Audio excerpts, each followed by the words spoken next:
ये एक अंधेरी और तूफानी रात थी। एक जवान जोड़ा, राज और प्रिया, हैदराबाद से दिल्ली जाने के लिए ट्रेन में सफर हुए।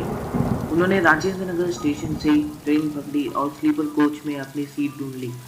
उन्हें लंबी यात्रा पर एक दूसरे के साथ अच्छा वक्त बिताने का इंतजार था।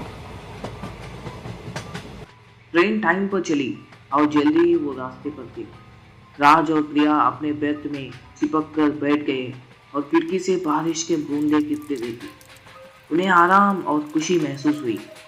अचानक उन्होंने अगले डिब्बे से एक जोर का चीख सुना। वो उछल कर उठ गए और एक दूसरे को डर से देखा। उन्होंने एक और चीख सुनी। उसके बाद एक थप्पड़ की आवाज।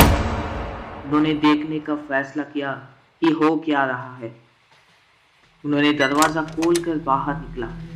उन्होंने जमीन पर एक आदमी पड़ा हुआ देखा, खून से लथपथ। उसकी आंखें खुली हुई थी और उसका मुंह चुपके से चीखने के लिए टेढ़ा था।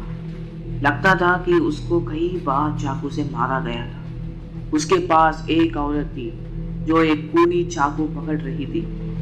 वो रो रही थी और कुछ समझ में ना आने वाली बातें बोल रही थी। राज और प्रिया हैरान और डर गए। उन्होंने वहां से पीछे हटकर कोच के दूसरे सिरे की तरफ भागे। उन्हें किसी की मदद की उम्मीद थी। उन्होंने दूसरे डिब्बों के दरवाजों पर दस्तक दी, लेकिन कोई जवाब नहीं दिया। उन्हें पता चला कि वो कोच में अकेला ही सवारी थी। उन्होंने आखिरी डिब्बे तक पहुंचकर दरवाजा खोलने की कोशिश की। वो ताला हुआ था। उन्होंने दरवाजे पर धमाका करके मदद के लिए चिल्लाया। उन्होंने अंदर से एक कमजोर आवाज सुनी। कौन है? आवाज ने पूछा। प्लीज हेल्प अस, ट्रेन में एक मर्डर हो गया है। राज ने कहा। मर्डर? तुम क्या बोल रहे हो? आवाज ने कहा। ट्रेन में एक आदमी और एक औरत है। औरत ने आदमी को मार डाला है। हमने अपनी आंखों से देखा है। प्लीज हमें अंदर आने दो, प्रिया ने कहा।